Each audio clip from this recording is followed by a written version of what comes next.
अस्सलाम वालेकुम नाज़रीन, मैं हूं मोहम्मद हफीज़ ख़ान टुडे विद हफीज़ ख़ान के साथ। और आज हम बात करेंगे ब्रेकिंग व्यूज़ पर। नाज़रीन, आज 13 जून 2020 है। बहुत तवक्को थी डॉक्टर्स को, बहुत तवक्को थी स्कॉलर्स को, बहुत तवक्को थी हमारे पढ़े लिखे तबके को, और बहुत तवक्को थी उन तमाम लोगों को जो अपनी ज़िंदगियां बचाना चाहते हैं कि आज पंजाब में या मुल्क के दूसरे हिस्सों में किसी न किसी तौर किसी इफ़ेक्टिव लॉकडाउन का ऐलान होगा, या ये होगा कि कोई ऐसा तरीक़ाकार अपनाया जाएगा कि जिससे लोगों की ज़िंदगियां बचाई जा सकें कि जो कोरोना की नज़र होते जा रहे हैं। लेकिन आज हमें ये बताया गया कि अब तक हमारे यहाँ पाकिस्तान में इतने लोग नहीं मरे कि जितने एक दिन में अमेरिका में मरते हैं। तो मैं इस बात पर काफ़ी देर तक सोचता रहा कि क्या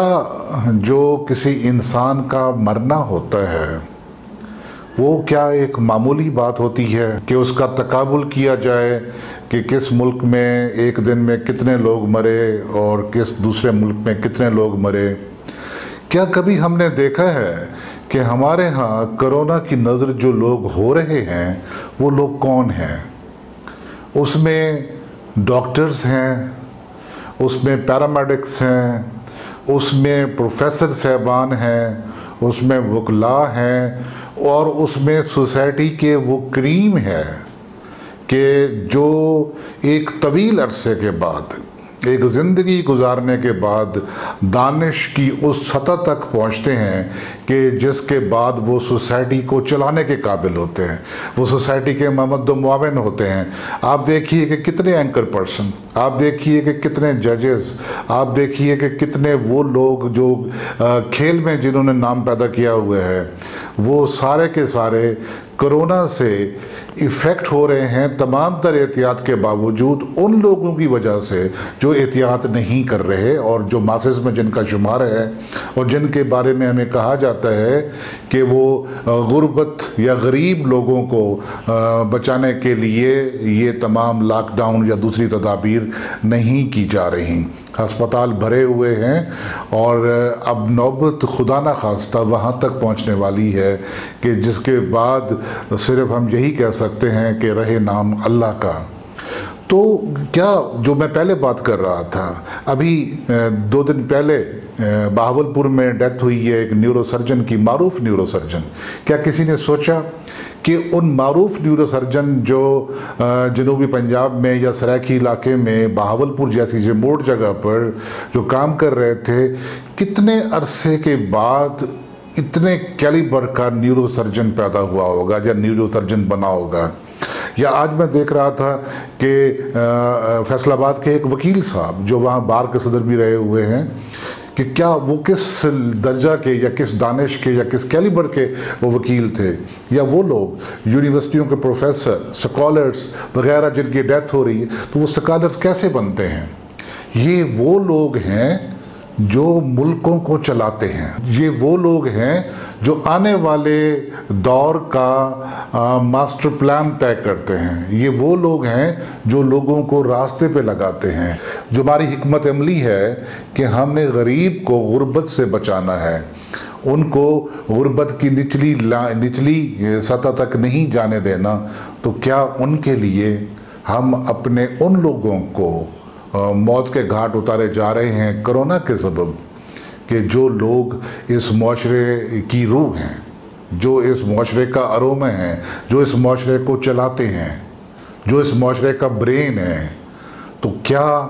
गुर्बत के मुकाबले में हम ब्रेन की कुर्बानी दे रहे हैं? क्या हम गुर्बत के मुकाबले में उन लोगों का सफाया किए जा रहे हैं कि जिन लोगों ने कल को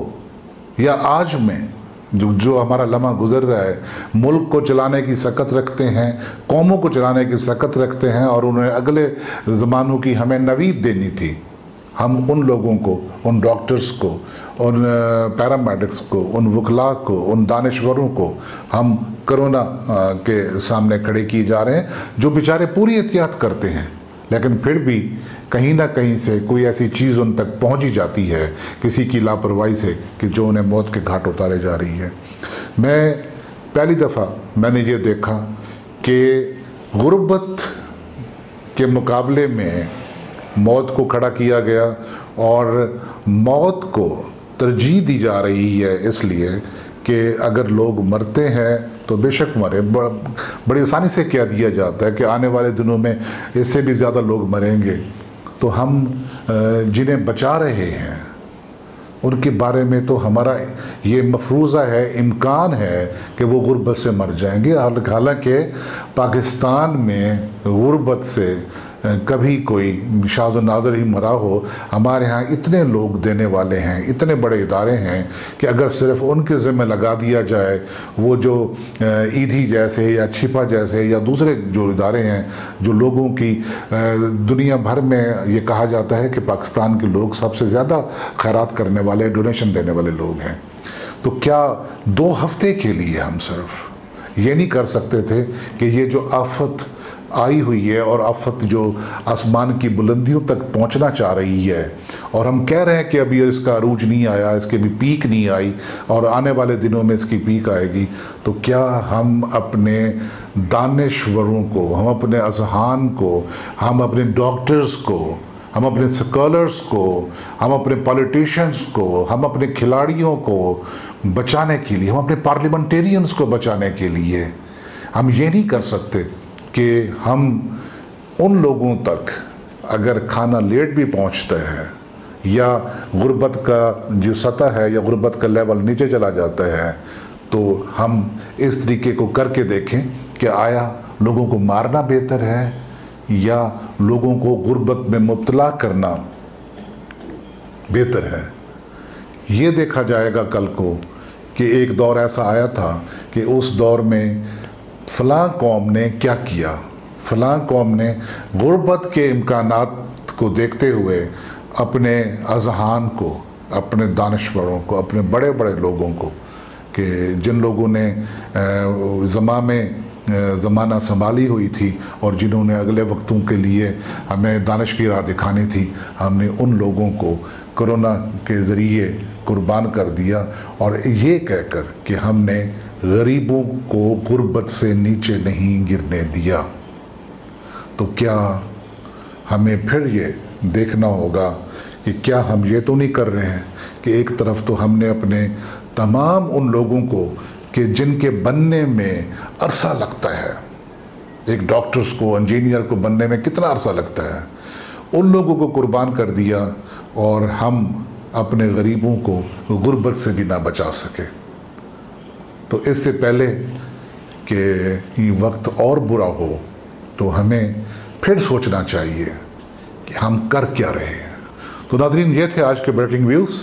तो इसके साथ ही मोहम्मद हफीज़ खान को इजाज़त दीजिए। अगर आपको ये गुफ्तगू अच्छी लगी हो तो आप इसे ज़रूर शेयर कीजिएगा और सब्सक्राइब भी कीजिएगा YouTube channel today with Hafeez Khan को। और इसके साथ ही इजाज़त दीजिए। खुदा हाफिज़।